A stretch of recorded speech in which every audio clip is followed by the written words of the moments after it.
Hey guys, so I was just sitting around yesterday and Alex James posted his part 2 of his Gabbie Hanna little series that he's doing, considering she's doing a series, everyone's doing a series now. And I did my last video with little updates, just so I could prepare myself for this, which is obviously him continuing. I don't know how many parts they're going to be.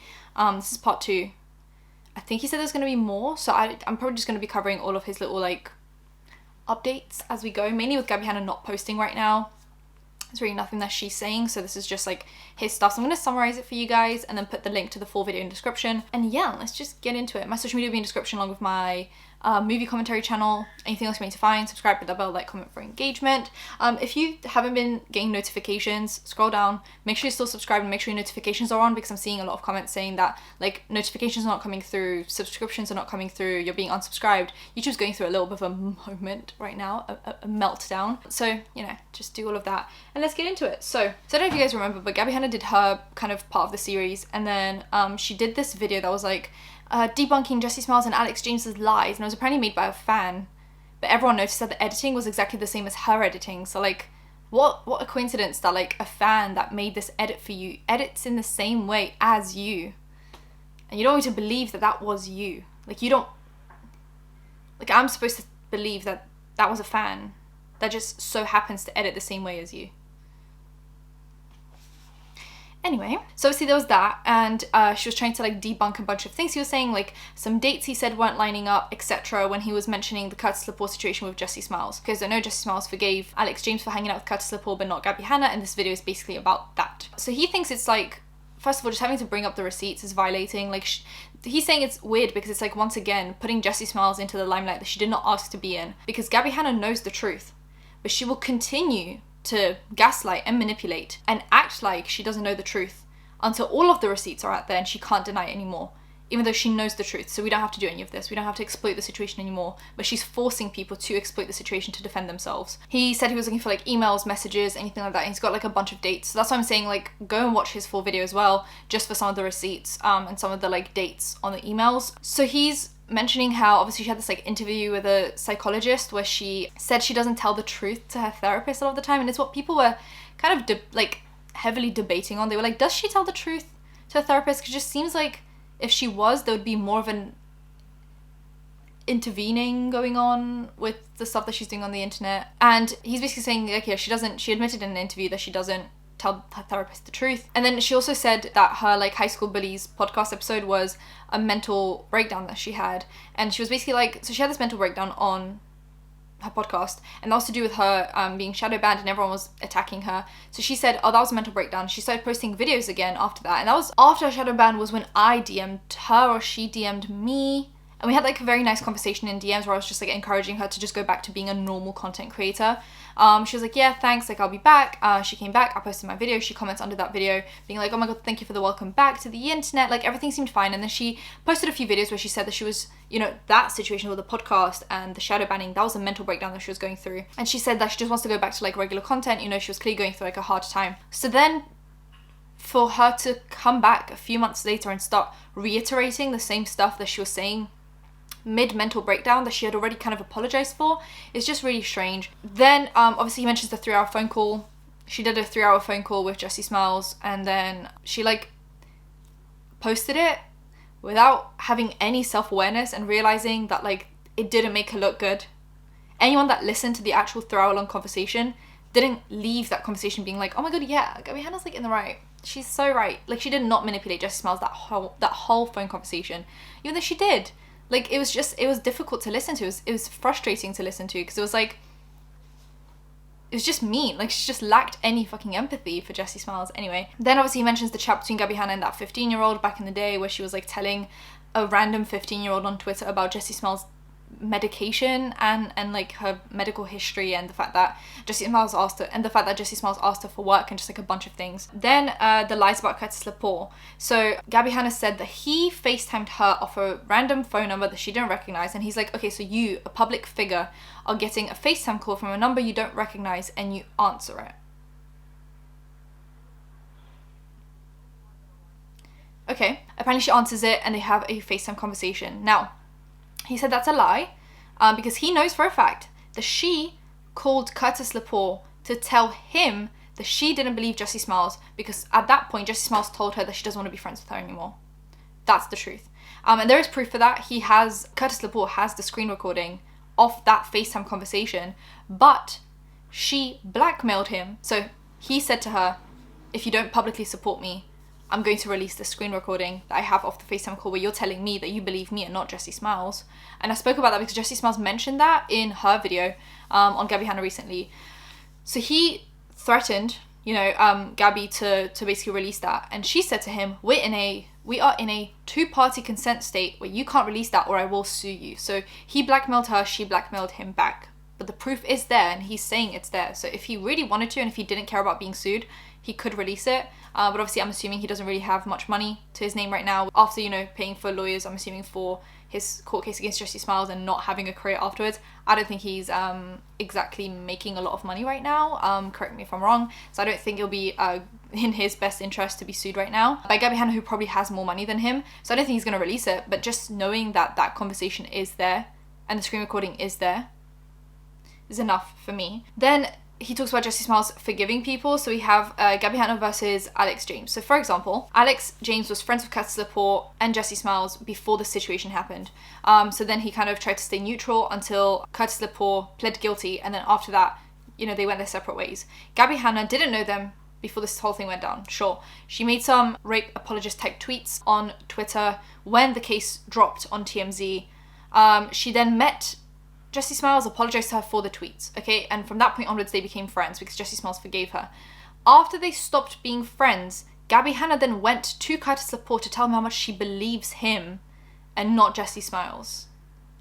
That is why Gabbie Hanna is not being forgiven. It's not like people are comparing Alex to Gabbie Hanna as if they're the same situations. They're not.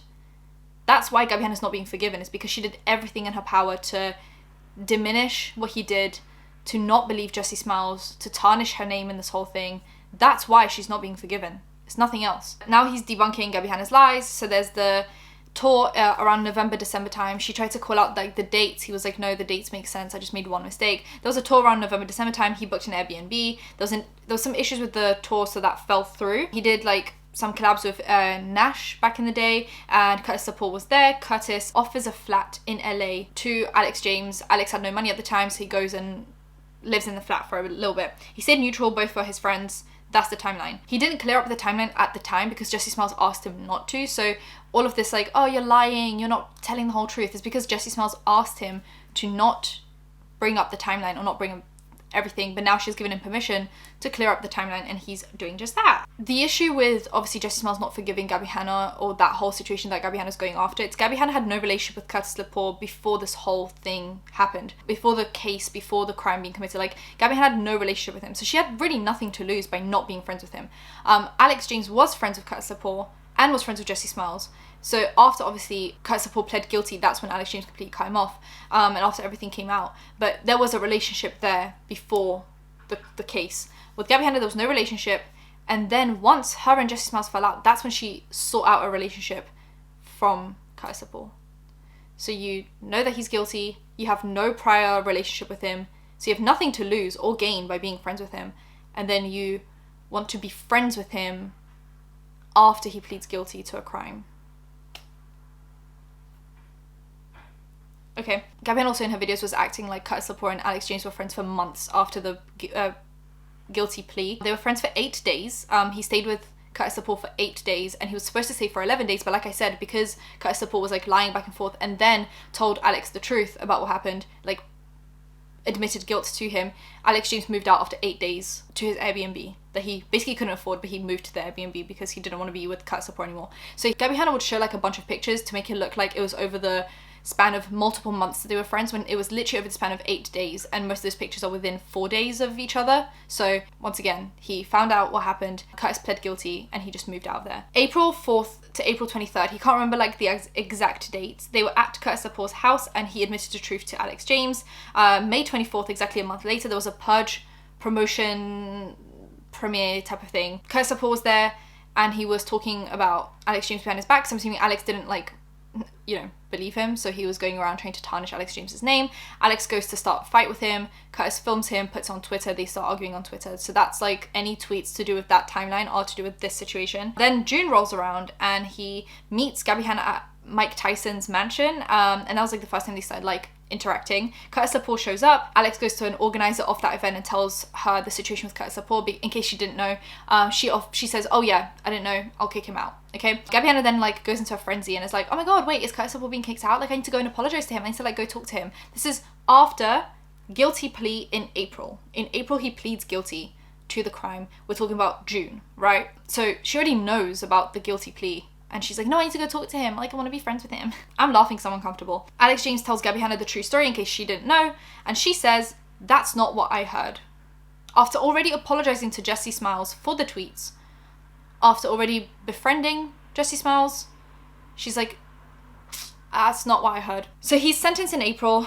2 months later, he calls up Alex James to say that he's sorry. And the whole time, Alex James is essentially updating Jessie Smiles on any interactions that he's having with Curtis Lepore. He regrets those interactions, but they did happen, so that's something that he has apologized to Jessie Smiles for already. Then there's a road trip where Gabbie Hanna brings up the fact that she thinks Jessie Smiles is doing all of this for attention because why else would she go to TMZ with the story? And Alex James said, no, Jessie didn't go to TMZ with the story. TMZ just found out the story and then broke the news. So once again, even like months later, after apologizing to Jessie Smiles, after befriending Jessie Smiles, she is once again just not believing Jessie. Like she went out of her way to try to be friends with Curtis, to talk to him, to believe him, to FaceTime him and tell him, I believe you, not her.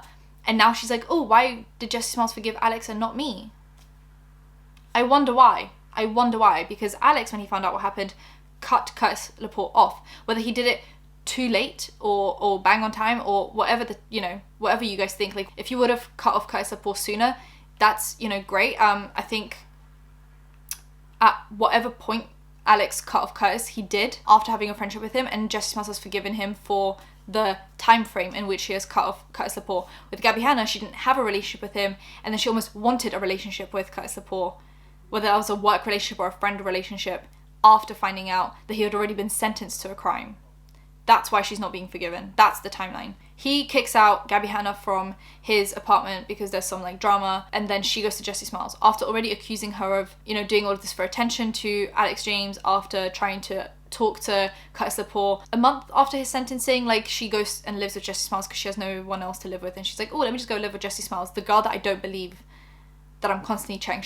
Curtis Lepore calls to apologise to Alex James for the whole fight that they had at the Mike Tyson event, and offers him a bit in his video that Alex James takes on, which to me, huge mistake. Like, I don't know why he would do that. Once again, he did apologise to Jessie Smiles, and Jessie Smiles has forgiven him for that, so that's not my place to talk about, but personally, like, that's not something I would have done. And then Alex James calls Jessie to tell her about it, and another friend comes in from like a third, I think it was Jen Dent actually, that basically said this is a manipulation tactic of trying to gain back friends or mutual people between you and the victim, to make it look like the victim's lying and to make it look like the victim has no one on their side. So I'm assuming just everyone was being manipulated by Curtis Lepore, but that doesn't excuse Alex James's behaviour. I think going back to film a collab with him, super unfair to Jessie Smiles. But if she has chosen to forgive him for that, that's fine. Then they mention a podcast made by a few commentary channels, which they have Gabbie Hanna on. Those commentary channels are just constantly, defending Gabbie Hanna, which is their prerogative and their right. If they want to defend Gabbie Hanna, they can.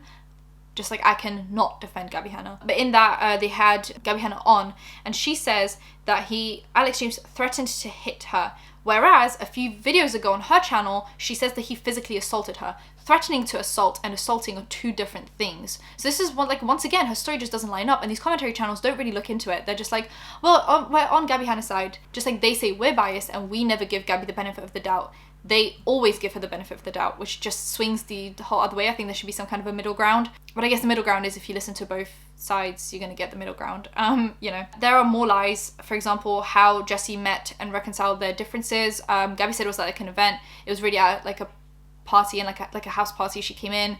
She was acting really awkward. Jessie Smiles was very nice to her, and essentially just like they made up at the party. Jessie Smiles forgave her for the tweets that she made. She also says on the podcast that Jessie Smiles kicked her out because of a guy. So apparently there was a guy that was like fat shaming Gabbie Hanna that Jessie Smiles was like in a dating phase with, and apparently that's why she kicked Gabbie Hanna out, when in reality Gabbie and him were arguing for ages on the internet, and he cheated on Jessie Smiles. Jessie was in Paris at the time and she let him stay over, and she basically told Gabbie to go kick him out, and then Gabbie just stopped living with her. And then Curtis Lepore was convicted in April, and then she talked to him after that, and there's a screen recording of that on FaceTime where she's saying that she believes him, not her, after the April sentencing.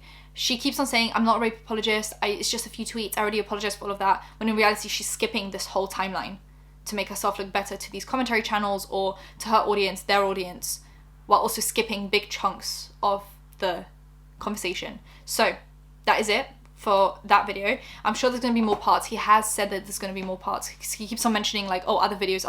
So there's going to be more parts that I'm going to cover for you guys, but that is it for today's video. If you guys enjoyed it, give it a thumbs up, comment down below, anything to comment down below, and subscribe to post videos every time something happens. So hit that bell, you'll be notified when that's happening. Social media links, any of the links in the description. I'll see you in my next one. Bye guys.